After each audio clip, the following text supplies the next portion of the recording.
Time to bring in Michelle Malkin now, who joins us every week during this time. Good to see you. You too. So let's talk about what we've been leading our newscasts with this morning, which is the tensions in Afghanistan. And now 2 more American military members have been killed. So does the president want to take back that apology or amend at least what he said here, Michelle? Listen to this.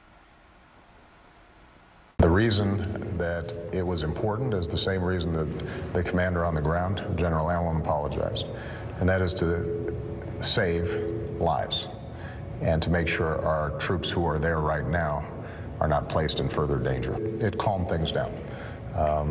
We're not out of the woods yet. I mean, there are a lot of factors going on here with regard to Afghanistan, but the apology now, and now we have 2 more Americans dead. Yeah, first of all, the apology didn't work, obviously, and it is just a measure of how much Obama lives in unreality that he could claim there, bald-facedly, that it, quote-unquote, calmed things down. Maybe he's engaging in some sort of psychological projection and it calmed him down a little bit. But obviously, after the apology became public, there were still riots, and now even more American servicemen are dead. I think that statement was also a very craven admission that there was nothing sincere in his apologies. There never is. And that this kind of apologitis that has marked the Obama administration is nothing more than appeasement. And as anyone who actually has paid attention to the history of jihad in the world, appeasement is never something that quelches fires or squelches them. Appeasement is more gas on the flames of jihad, and this is a recipe for even more dead American men and women around the world. Apologitis, that's a new one. All right, let's move on. This past week, we've been looking a lot at Michigan. All the Republicans who want to be president said, look, we were all against the car bailouts, the union bailouts. But the president this past week said, but I'm for it. But, Michelle, when you look at, you know, he says, I saved the entire industry. He didn't just save the industry. He really saved union jobs, because when you look at the non-union pensioners, they got screwed in this deal. They certainly did, and I've been reporting on the plight of more than 20 to 30,000 of them who worked for Delphi Auto Parts. I first reported this on my blog and in my column and on your show back in the fall of 2010.